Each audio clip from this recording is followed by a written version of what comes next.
Dans un éditorial diffusé sur sa chaîne de radio RIFM, le journaliste Sismondi Barlev Bidjoka affirme que contre toute attente, le président de la République Paul Biya travaille à mettre de côté tous ces prétendus dauphins qui sont dangereux pour le Cameroun.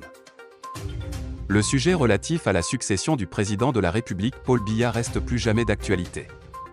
Avec les opérations de renouvellement des organes de base du parti au pouvoir, le Rassemblement démocratique du peuple camerounais, RDPC, on en a énormément parlé.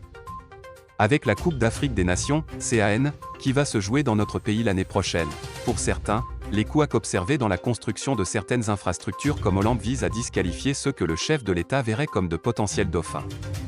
Notre confrère Sismondi Barlev Bidjoka, le président Biya, est en train de faire quelque chose qu'on n'aurait jamais imaginé.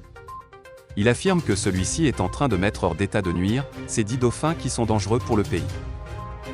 Retrouvez ci-dessous l'éditorial de Sismondi Barlev Bidjoka. Madame, Monsieur, chers auditeurs, bonjour. Succession de Paul Biya à la tête du pays, le président penche pour un anglophone ou un nordiste comme dauphin. Ça faisait un moment que je me demandais, et je n'étais pas le seul, si Paul Biya comptait nous laisser ce pays dans cet état, c'est-à-dire à la merci des appétits voraces de cet écosystème politique dangereux, composé d'alligators, de serpents venimeux, de tyrannosaures, raptors et de scorpions. Toute une faune prête au mal absolu, non pas par amour pour la patrie, mais préoccupée par le besoin égoïste de contrôler les richesses du pays et le pouvoir. L'ironie, c'est que ces créatures sont ces créations qu'il veut mettre hors d'état de nuire avant de partir. Je l'ai découvert comme ça par hasard, et du coup, certains éléments d'information qui nous renseignaient se sont emboîtés, imbriqués et tout avait un sens.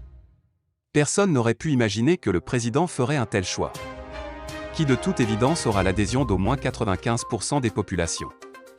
Mesdames, Messieurs, chers auditeurs, je